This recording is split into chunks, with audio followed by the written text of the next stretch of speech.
different startup piece. Can I have my demo?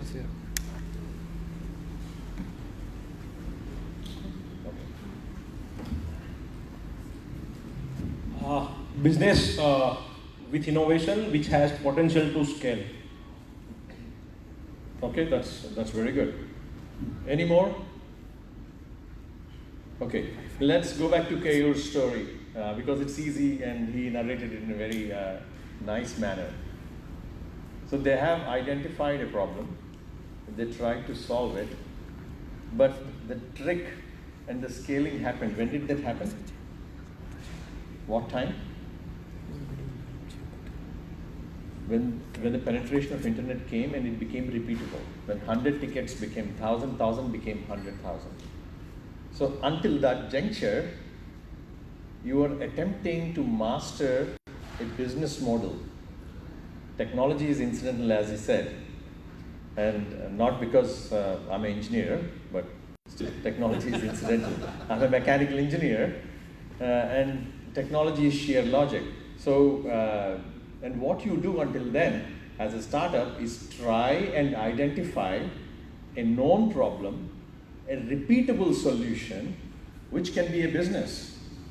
And that repeatable solution converting into business is scaling. So for you to reach there, first you need to have all the things typically people speak about is you have some customers, you have a demonstrable solution. It doesn't have to be on AWS, Azure, big blast, no, nothing like that. It's demonstrable.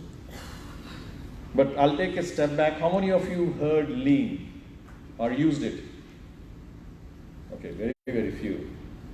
So, like a lot of people do and adapt from the valley, they have studied these cases and come back with the abstract of a simple 9-box model, as you can see on the screen.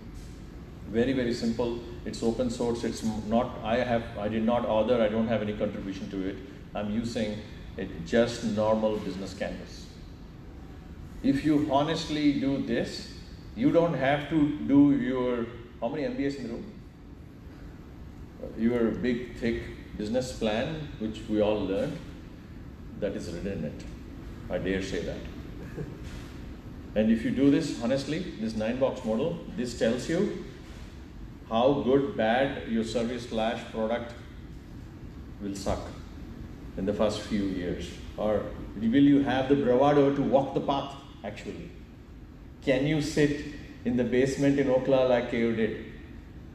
All those things will come out of here. So just a reference point, go back and try doing it.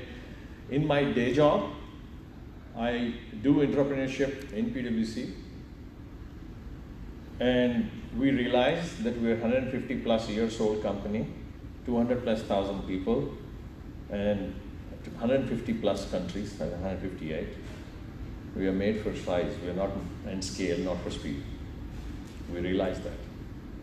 But in a small way, we try and encourage our own startup internal to organization, and I do kind of a pseudo VC job internally. We fund our own startups internally, products and services. And we use the same thing. No rocket science in here. And we analyze this and they come and pitch to the respective leaders and they get funded, and when they get funded, they get out of their day job. It could be accounting, it could be technology implementation, and they work as a satellite team, only developing the product and service. How many of you heard customer development? This is typical lean startup, again not mine, generic lean startup cycle. How many of you have heard customer development? I can share these 4 slides. Don't bother writing them. It's all very open source, available to everybody. How do you test whenever you have a startup idea? How do you typically come to a conclusion? You just ask your sister, brother, or a few friends and you jump into it? Do you know if there exists a methodology to do this? There is a science behind it for testing it. And I actually was very impressed last night and this morning when I landed in Ahmedabad. I have 5 or 6 LinkedIn requests asking me, they want to speak to me, and they're here at the conference. If any one of you, Vikram, if you want to stand up and if you want to speak about your solution, that's also fine. How you validated your solution, if at all you validated your solution. We did. So I'm a non-tech guy, and problem that we're trying to solve. What I did is I created a PowerPoint presentation, but made it look like an app.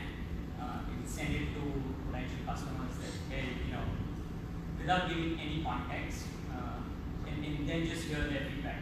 Right?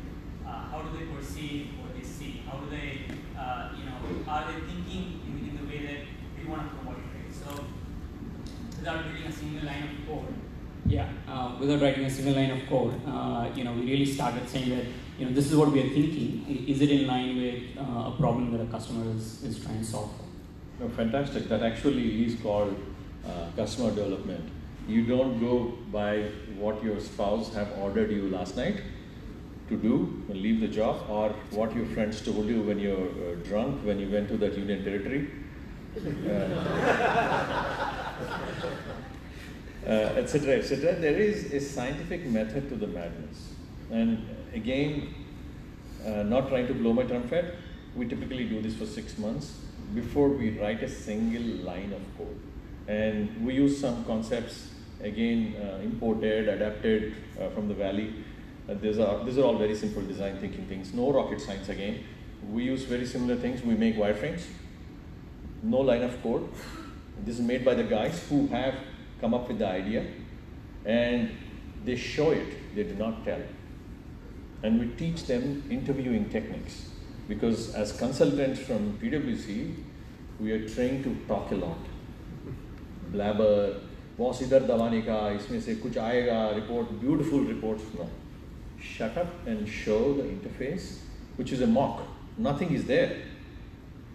And get the feedback from the client. And we actually use silence as a tool. Make the interviewee customer uncomfortable with silence so he speaks his mind. Say, boss, ye to nahi chalega. So you start the process and you refine it, and average number of customer interviews we encourage is 25, and not on telephone, really physical in person. And we also ask, when they create the solution, what are the persona of the buyers? Is it the CFO or the tax assistant? Who are the influencers in the buying process of this one? Please go identify them and go with the use case which is important to him, and do these 25 interviews. Then you do 3 iterations until you come up with a final product. That's when you go and pitch for funding internally to PwC. Once you have the final mock, again, not a single line of code here. But why I'm bringing this here, when I come to scaling up discussion, and this is very similar point to Keyur has raised, too many me toos. वहाँ से उठाया आया, बिंदी लगाया, कुछ और लगा दिया, चलो भाई चल पड़ते हैं. So which worked whenever it worked, not anymore. So, and again, is it tough to solve problems which are relevant to this country here and now? No, but we don't have the patience to walk the talk and go visit those clients and do those meetings and come back and say, boss, my thought process was wrong. I need to totally remove that and solve this. And again, there the MS Dhoni thing comes. Boss, ye to mera idea tha. Customer can't be right. My idea will only go like this. Those 25 customers, combined intelligence is wrong, and I am superior to them. This unfortunately is deeply embedded in the Indian ego. You take from politicians to sportsmen to everywhere. This process tries and removes that. You go, the combined intelligence of the customers is much better than your idea. Your idea may be in principle okay, but the real product need and definition will come from the customers. If you do that process of customer development properly, you probably have sold half of the product even before you build it. That's a byproduct of doing your customer development well. So when you come to scaling, all these things which you did not do will haunt you very, very badly. And I see it very, very often.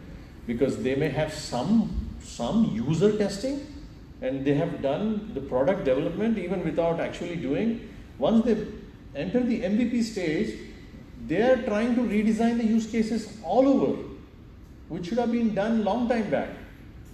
So I see a big conflict in the way we do things. There is too much rush to scale. No company has ever died for not scaling fast. All companies have died because you got too much money and you tried to scale too fast, and you didn't even make one step properly. All the steps are wrong.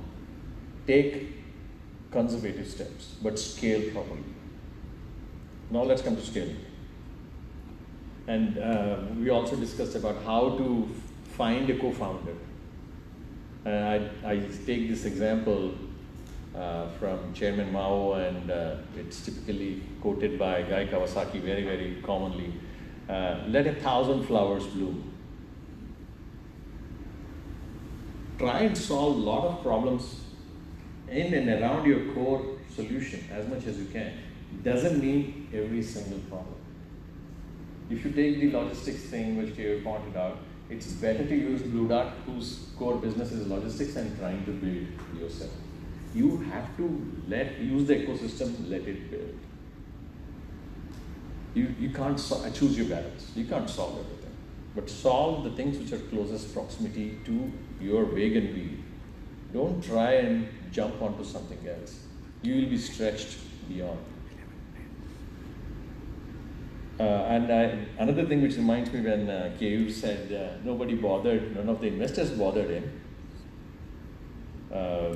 Like in Ayurveda and most of the Indian homes, we say Chyawanprash can cure everything.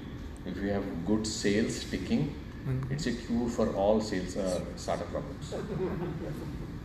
Because I'll tell you, let me put a VC hat or an investor hat. How does a VC dashboard look month on month if my boss or my investors are reviewing me as a VC? He has 10 investments.